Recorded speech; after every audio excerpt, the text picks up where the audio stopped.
uma dica. Vou falar um pouquinho pra vocês sobre Airsoft. Vocês podem ver aqui, parece uma arma de verdade, mas não é. É Airsoft. Eu vou ensinar pra vocês, eu vou falar pra vocês o que é uma Airsoft. É uma arma que solta bolinha de plásticos.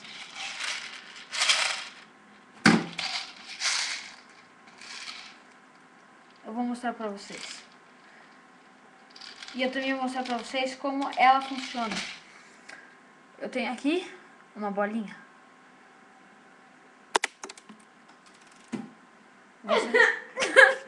Eu vou te acertar. Errei. Você vai apagar isso, não vai. Eu ainda vou te acertar. Brincadeira, eu não tô tentando te acertar, não. Mas Você não vai apagar isso? eu vou te mostrar o seu aqui. O começo do vídeo é escroto, mas se vocês ainda estão vendo o vídeo, não tira aqui, vai ficar legal. Aqui, cartucho, arma.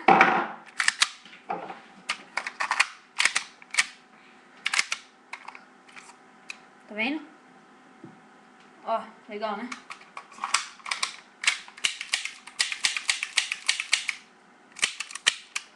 E agora, meu irmão é o dono dessa arma e ele sabe como desmontar ela. E ele vai desmontá-la.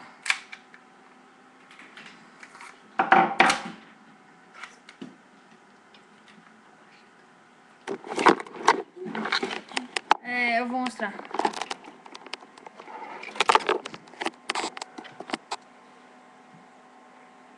Você já fez tudo?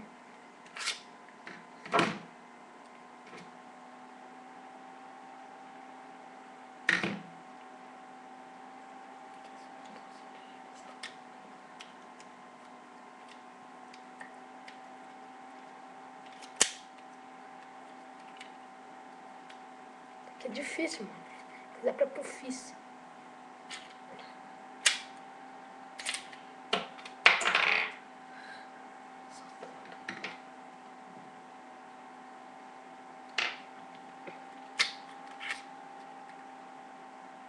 Agora eu vou montar. Agora eu vou montar.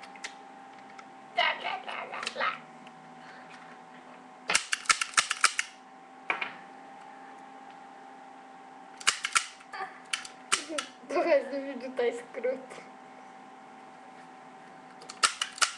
Só trabalha!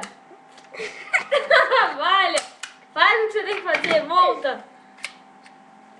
Só porque você tá me pagando R$100 pra fazer isso. Eu vou te pagar só 50! E daí? Eu já roubei os seus R$100 mesmo. Se você quebrar essa arma...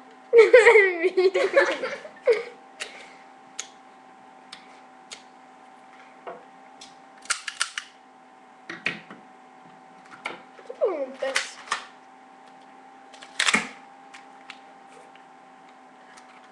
Viu? Eu atirei nele. Ah, e pra quem quer saber por que ele tá tampando o rosto, é porque ele não quer que ninguém saiba quem ele é, porque o vídeo tá escroto. Não, esse vídeo tá muito escroto. Pronto, montou, né? Agora sai. E essa arma aqui se chama Taurus. 92 milímetros. 6 milímetros. 92 milímetros. É a PT. PT É a PT 92, não 92 milímetros, seu idiota jegue. É porque ela mede 92 milímetros, seu idiota jegue. Ele é muito problemático, mas fazer o que, né? Tem alguma regra, mede.